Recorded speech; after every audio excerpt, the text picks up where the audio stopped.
Haleluya, haleluya. Yesu Kristo nashimwe. Ndabasuje mu izina rya Yesu Kristo. Abo tubana mu mwanya wa niba turi buri gitondo. Nyemerera w'inshuti yanjye bakristo b'itorero Elayono Mountain Church mu Rwanda. Aho muherereye hose, aho uri hose, hereza Imana icyubahiro muri iki gitondo. Imana izinze ijoro, izinguye amanywa. Imana nishimwe, irabyongeye.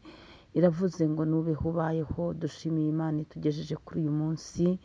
Imana yakoze byinshi mu minsi itambutse y'iki cyumweru. Twabonye Imana, twabonye kugira neza kw'Imana yacu, twabonye Imana iduhisha, twabonye Imana iturengera, twabonye Imana idutabara, twabonye Imana yigaragaza intwari ku rugamba. Rero muri iki gitondo unyemerere ubanze Imana hose muri byose, uhereze Imana icyubahiro, ubwire Imana uti Imana urakoze, nkuragije ubugingo bwanjye n'umubiri wanjye, nkuragije abanjye n'ibyanjye. Ujye wishinganisha mu budahangarwa bw'amaraso ya Yesu Kristo. Ubanze Imana, uhamagare Imana ku buzima bwawe, ikubanzirize muri gahunda ugiyemo. Imana ihabe kandi ihakugerere. Imana ihagarare hagati yawe n'ababisha bawe. Imana ikwigaragarize muri iyi wikendi tugiye gutangira.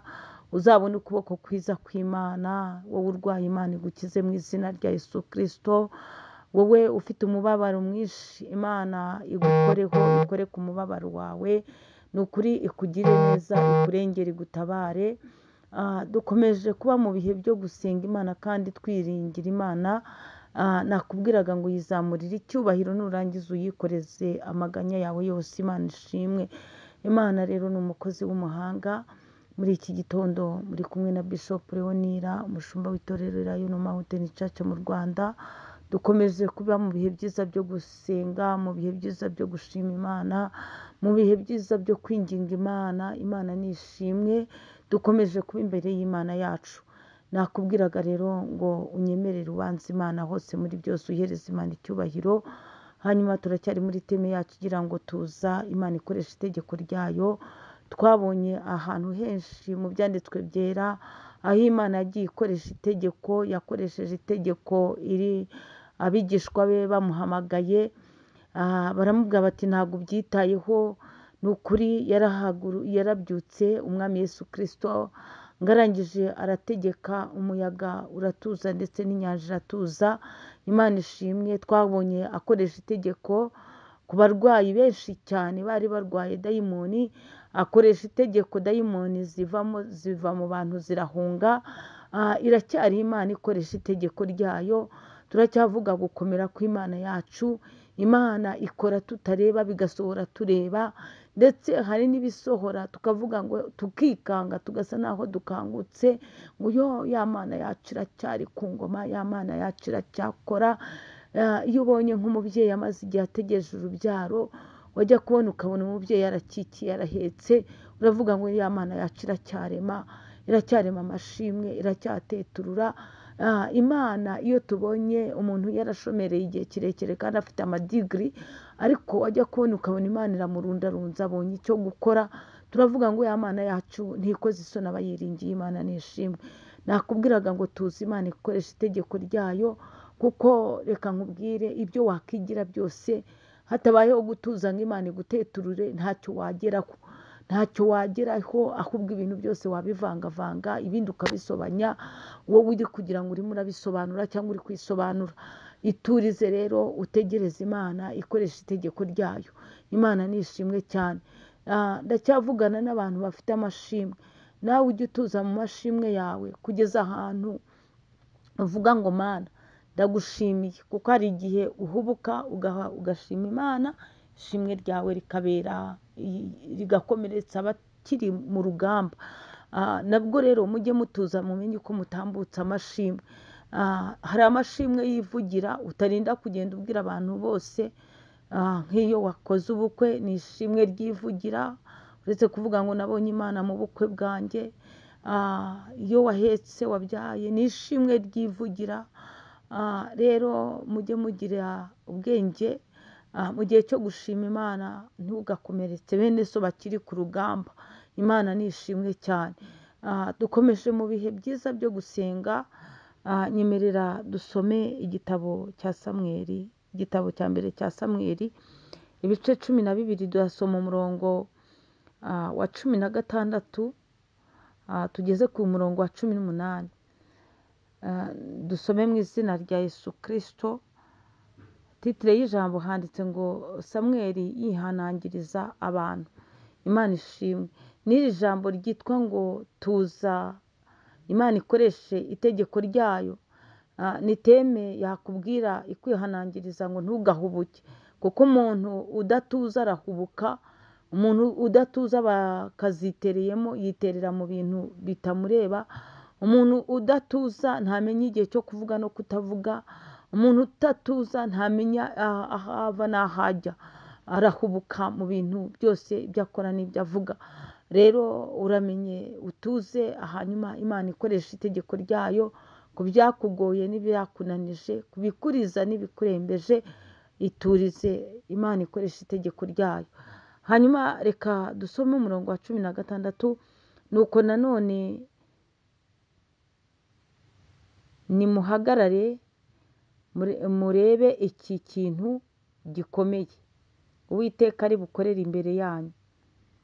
17.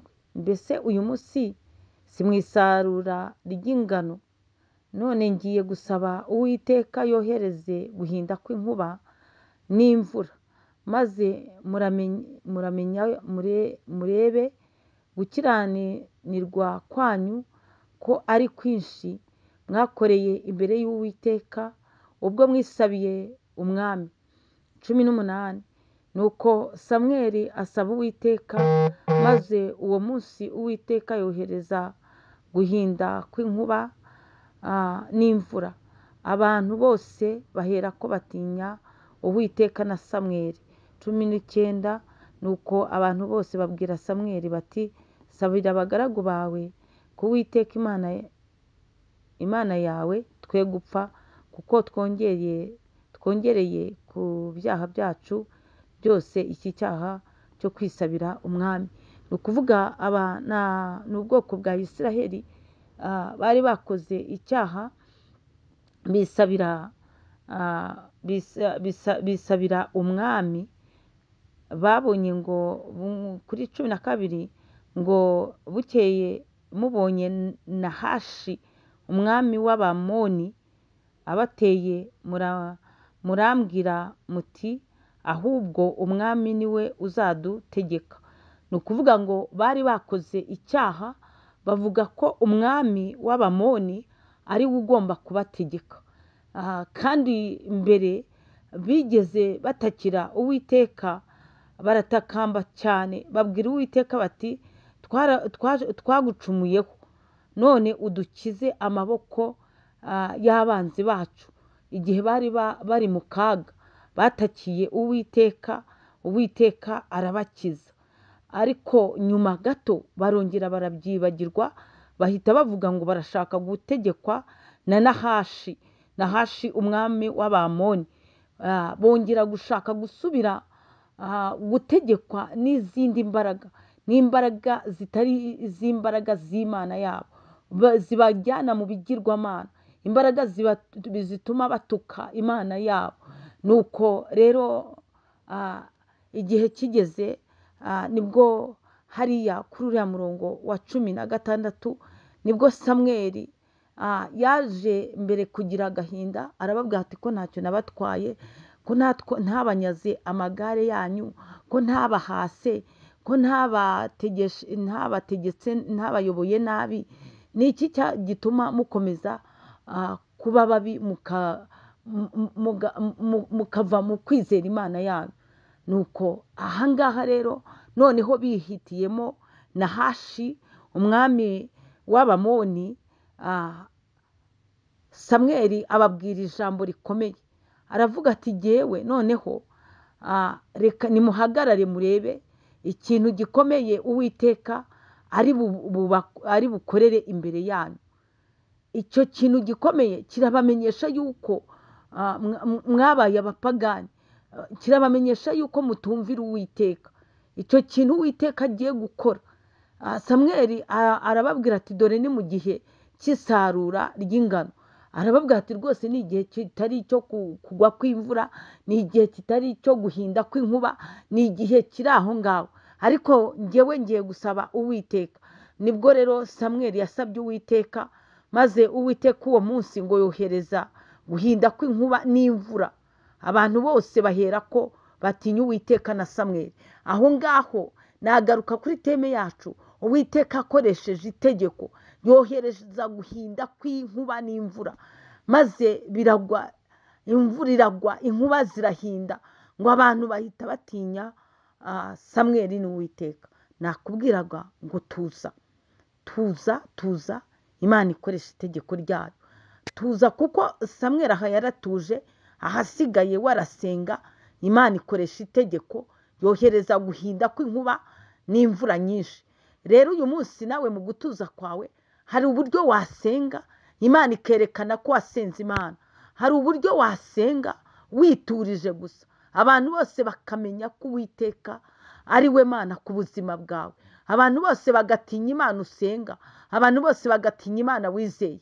Abantu bose baratinye, batinya Imana ya Samweli, batinya n'Uwiteka. Imana ishimwe ngo na Samweli bahise bamwubaha, baramwubaha ndetse baramutinya, ndetse baranamubwira ngo dusengere Imana itatwica, itaturimbura. Ariko arababwira ngo Uwiteka ntacyo yabatwara, icyo ashaka ni uko muhindukira mugakorera Imana. Imana nishimwe. Nababwiraga ngo rero ujye utuza, hanyuma utegereze Imana. Imana ikoresha itegeko ryayo. Shalom shalom, mbifurije weekend nziza, Imana ibahe umugisha.